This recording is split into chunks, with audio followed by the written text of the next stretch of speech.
last week I ran into a couple of friends of mine, Dan and Eric, and they were on their way to one of the comedy clubs downtown in the city. It was a joke tellers convention.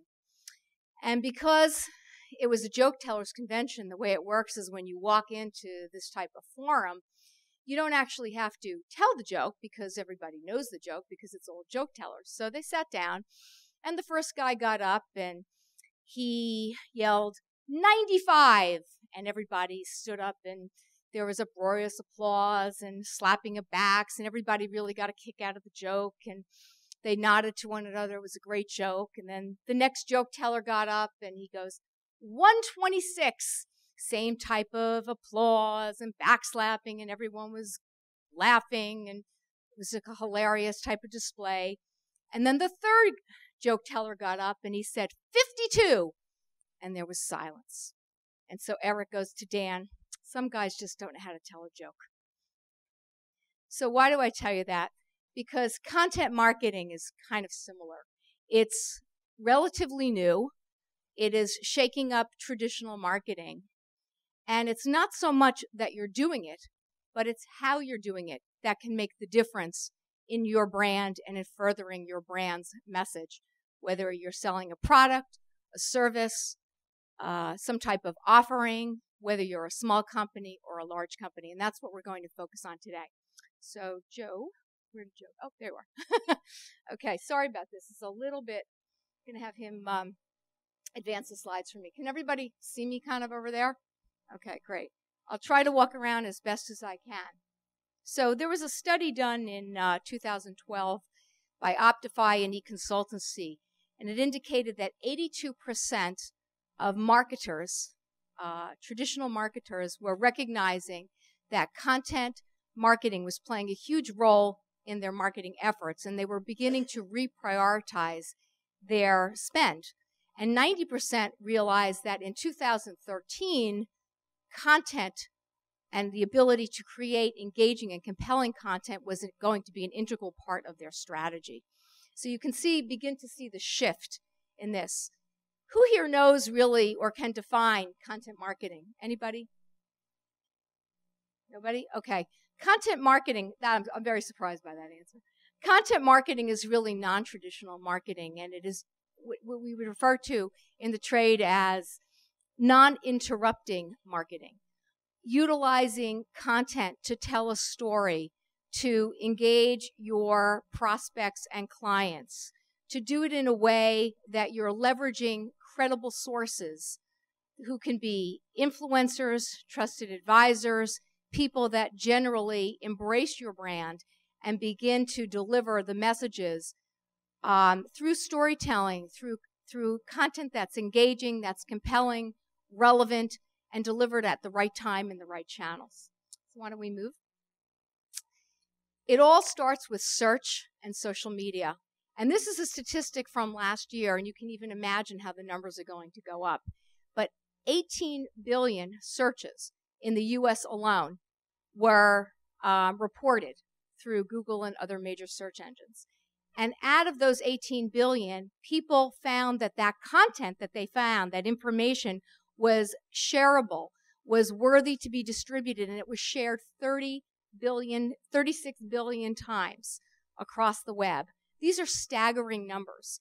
You can no longer rely on clients and prospects coming to your environment for the information.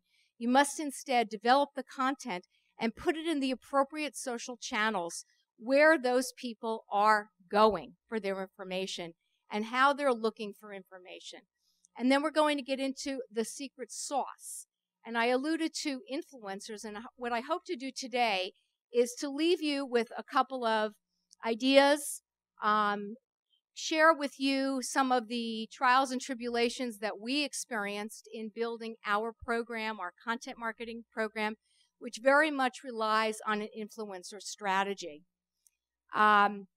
I should stop here for a second and tell you a little bit about my organization and my background. I lead digital marketing for IBM, but for the small and mid-sized business set. So our marketplace is to SMBs.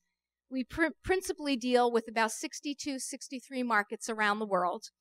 So very much we have to develop content that needs to be regionalized, that needs to be localized, and we rely on these new approaches, this new world of content marketing to deliver our messages, to do it in a way that is not a buy me now off the page, but something that tells a story and addresses a particular business challenge. My organization, IBM's quite large, but we're actually more or less a franchise of smaller kinds of companies. We are comprised of business units, and our business unit is a customer set. And so it's very important that we tailor both our product offerings and the way we deliver the information about these solutions and offerings so that it makes sense to the small or mid-sized business. So why don't we advance? And it's all about relevance. And you can develop content, but if it's not appropriate for the audience, if it's not appropriate for that particular channel, it will fall flat. And so we'll talk about techniques that you can use to develop content appropriate for the various social media channels. And it really is all about the online space, which is not to say that you should not be utilizing traditional marketing to complement this as well.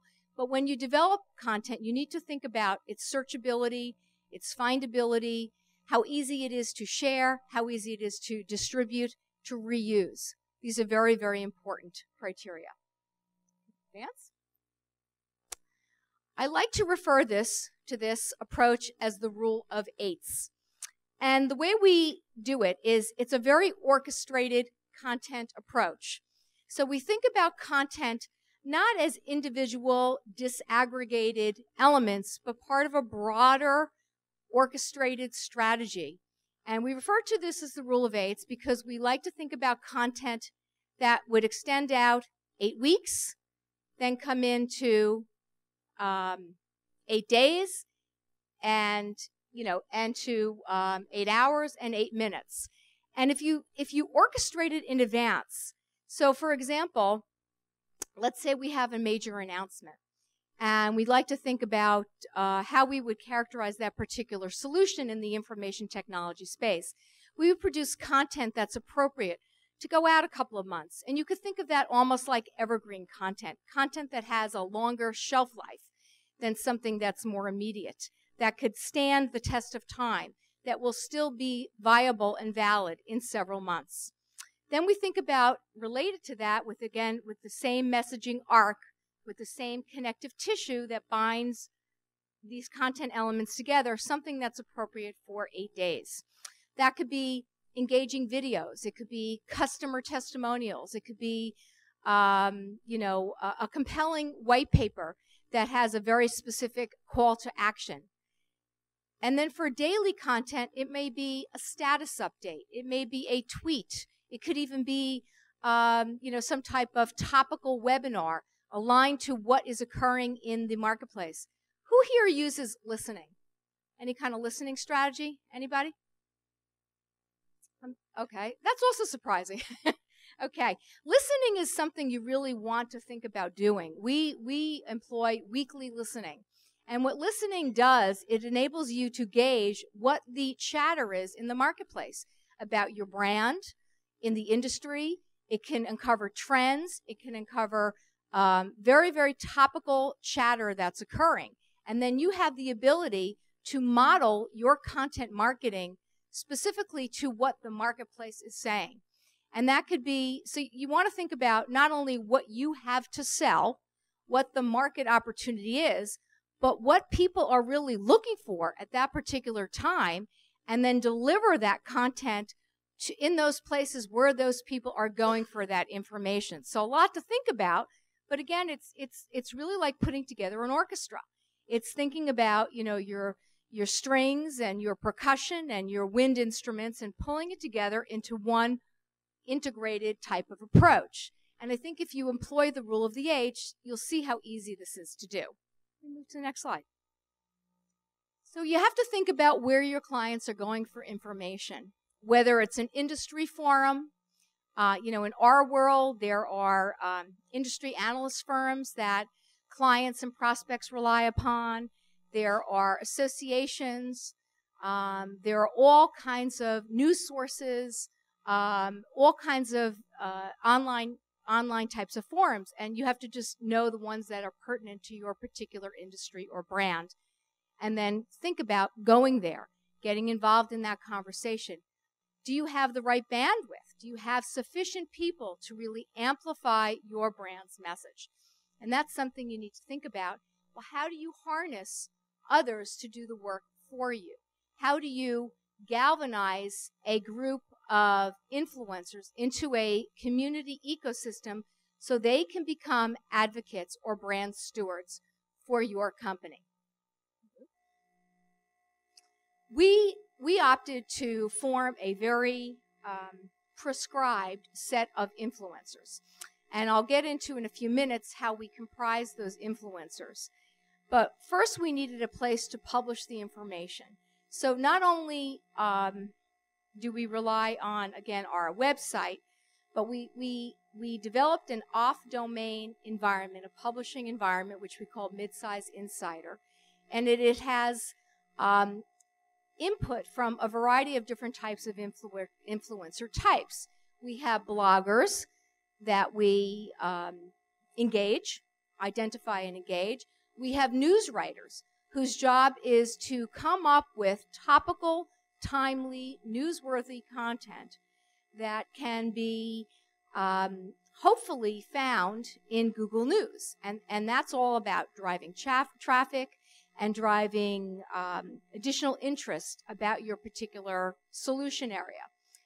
We also have a group of bloggers who write independently from IBM and publish content on their site, and then we pull that information in to Midsize Insider.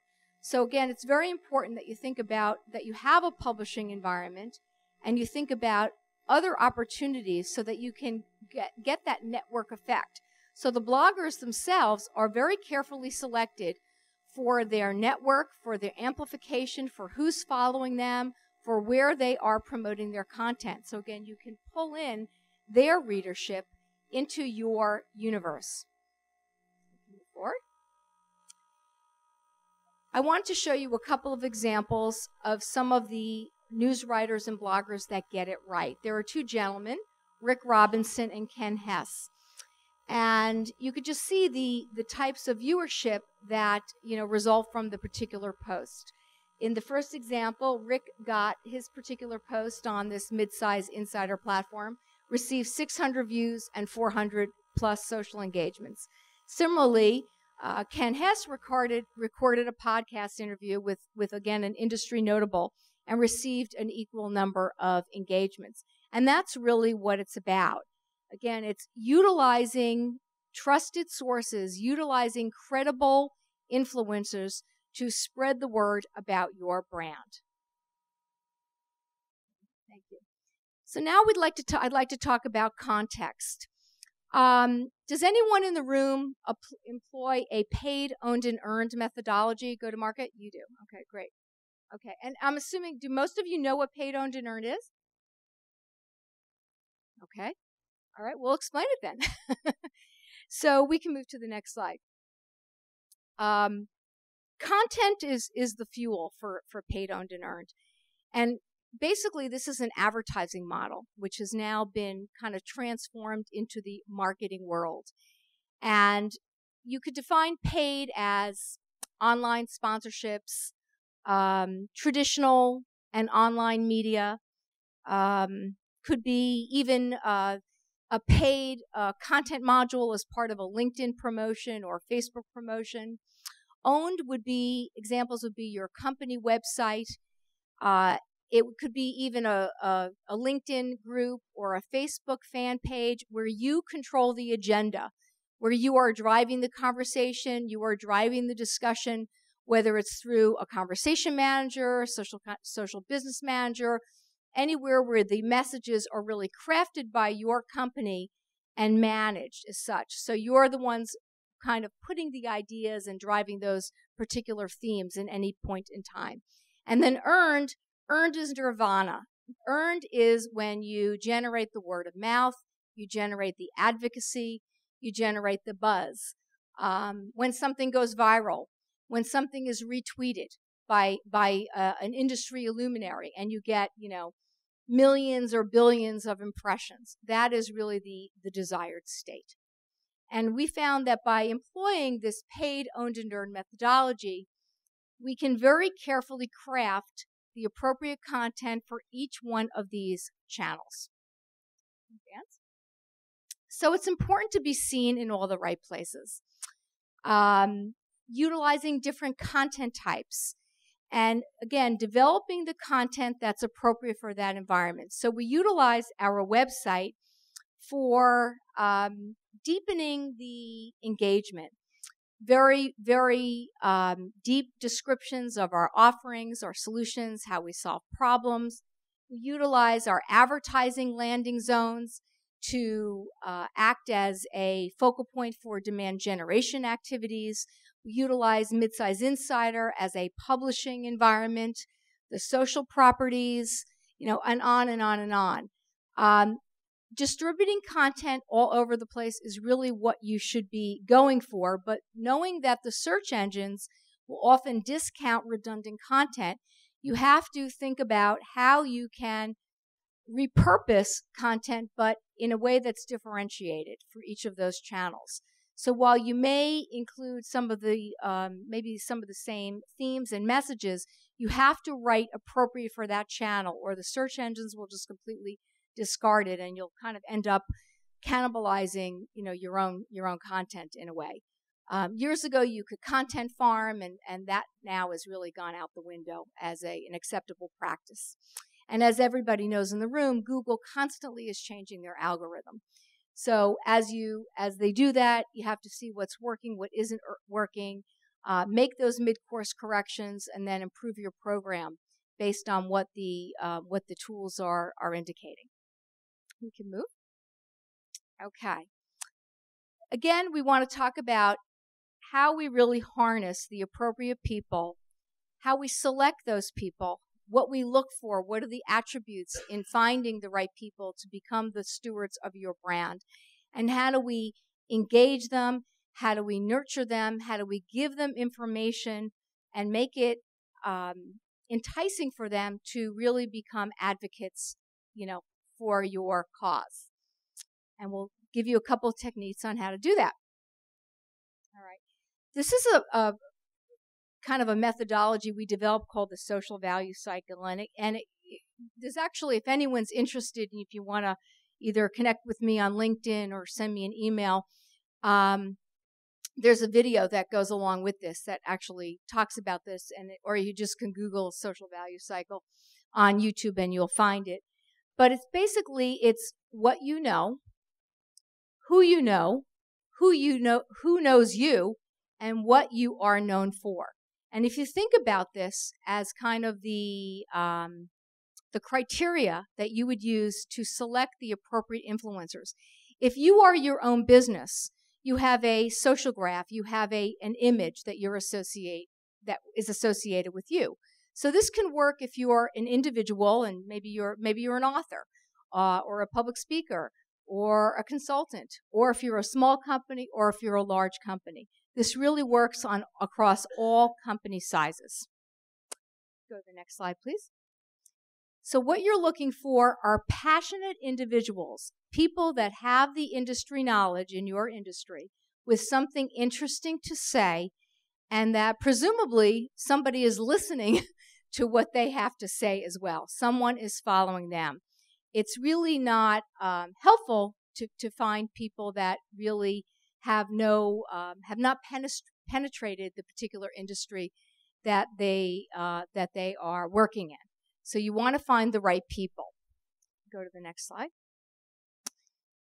There is a new group of influencers that is emerging. And this is kind of an ugly slide, but it kind of tells the point. Actually, if you just hit the arrow down. Okay, there we go. It's still ugly, but it's better. So there are people that are going to be very active in the social web. And for better or worse, they are out there. And they are passionate in one way or another, and some of them will not like your brand, and some of them will like your brand. So the key is obviously to find the ones that are passionate about your brand and are willing to amplify their voice. So you want to go after that new breed of influencers. There's also been tremendous bleed over in the different spaces. So where you used to have pure journalists years ago, you now have journalists that have become bloggers. You have IT analysts that have become bloggers, that have become authors. Everybody's got a point of view, everybody has a commentary, and everybody has an influence in one way or the other. So to the extent that you can find the right ones, this can be very, very powerful. It also helps to supplement, if you in your company have limited resources and you really don't have the right individuals or enough people to get out into all the social spaces where these discussions are occurring.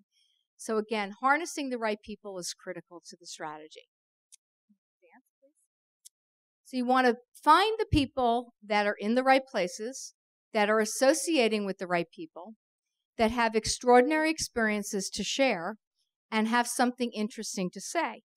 I know a lot of people tweet, and some people think that it is silly to, certainly celebrities do that a lot, to indicate, well, they're, went to the drugstore to buy something, or they are cooking something up. And it really depends, again, on what you are known for.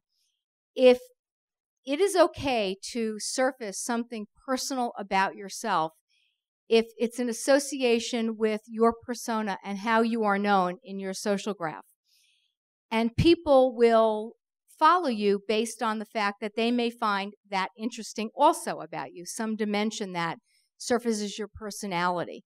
But if it becomes bothersome or annoying, then people will begin to unfollow you. So the same kind of rules apply. So that's what you want to think about when selecting these influencers. Here's an example of a gentleman in our program. His name is Bruce Schneier, and Bruce has a great social graph. 73,000 visits to his blog on a monthly basis. He's got about 850,000 inbound links, and inbound links is another great technique to employ. He's in almost the top 1% in Alexis, which is an independent scorecard of how effective a particular blogger is. He's been cited in major publications. So for us, he really delivers the goods. Now, the key is to find more people like Bruce to spread the word. Another interesting component of our program, and something you may want to do as well, is we actually compensate some of our writers and our bloggers. And we don't do it in a way, first of all, it's disclosed. Everything is fully transparent, and it's part of our policy. It's indicated that these people are, engaged by IBM. So, full transparency on all sources. But also, we give them modest payment, and really it's just to ensure that we get a certain amount of content each month, content that is that we really need to keep our program going. And I'll explain a little bit more of ways to incentivize people that are contributing on your behalf. We can move to the next chart.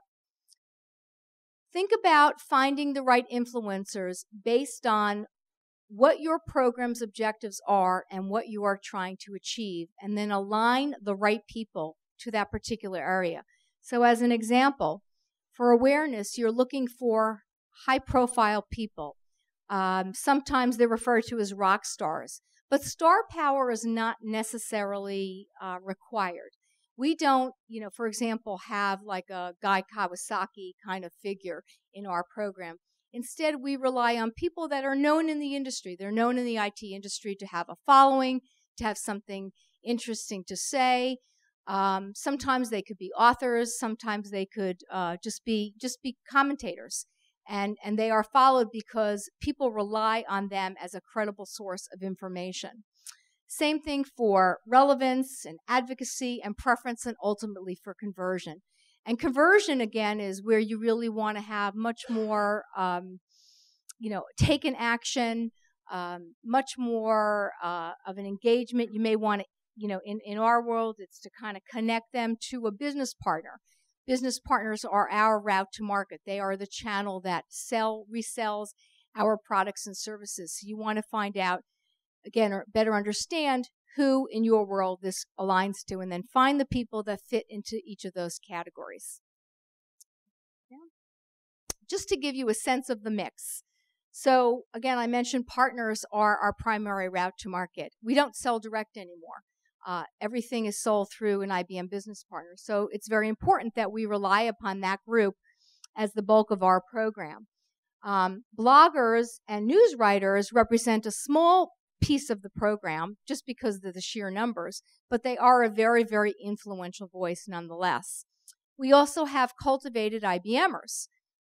These are very knowledgeable subject matter experts within our own company who we have worked with. We've gotten them socially enabled. We've written blogger guidelines and policies. We've showed them how to expose their personal expertise to showcase their skill set, on the social web. And they can be very, very effective. You'd be surprised the brain trust that you have in each of your own companies. People that, you could have engineers, you could have product development people, salespeople. Anyone that has something interesting to say can be a very, very powerful voice for your brand. And then, of course, you have your, communications and press people. We have very strict rules about press releases. To be press worthy, it has to be a very significant product announcement. So we don't treat press releases lightly. And so therefore, when they are released, they are very, very impactful, and they can have profound impact on the marketplace. So how do you engage your influencers? So I mentioned that we compensate hours. And again, it's modest. It's like a monthly stipend. There's an agreement that we have for a certain amount of content, where it needs to be published. We also arm them with a specific dashboard that gives them feedback as to the quality of the article, how search-worthy it is, how it's coming up in the rankings, how effective the writing is the content redundant, is the content found elsewhere on the web. So we really are looking for very original content. We're looking for very unique points of view. We're not looking for evaluation of our products or services. We're just looking for somebody that is picking up something that the industry is looking for and has a very differentiated way of connecting the dots to what the marketplace is looking for. Other thing you may want to do is offer these people education, enable them in some way.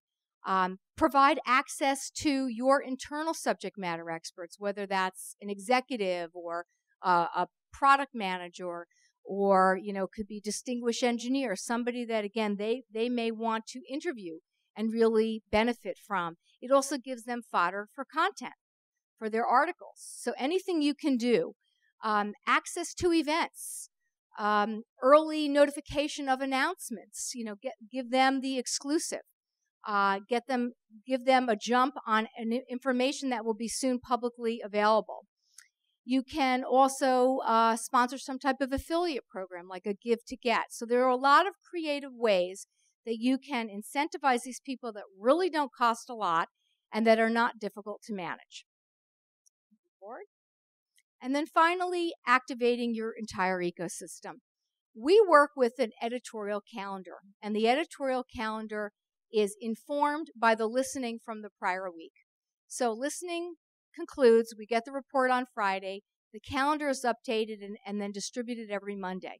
It goes to the bloggers, it goes to press, it goes to the analysts, it goes to the news writers, and everybody, you begin to see how the orchestration is kind of occurring here. Everybody is writing against the same hymn book in the same key, but for their specific channel, where they're either publishing, promoting, sharing, and distributing, and for the particular part of the program that they are responsible for, and they can be most effective.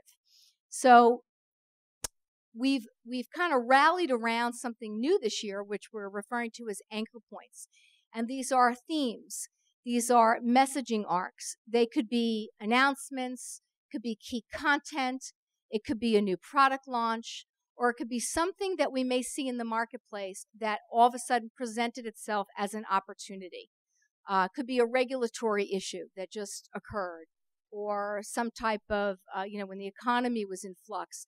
These present opportunities for your brand. So you, again, to reinforce, use multiple content types and multiple platforms to garner interest and reach. I found that infographics also are very powerful. Anybody here use infographics? If they're done right. Okay. Do you guys like them, or? Some people, yeah. I think if infographics are done effectively, they can have huge impact on brand awareness, because again, it's just simple, sound bites of information. People like to share them. They're easily posted, distributed. They can run the gamut in terms of, multiple platforms on the social web.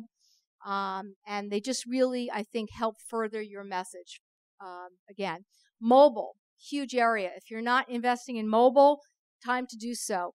And that could be apps, and that could be optimizing for mobile devices.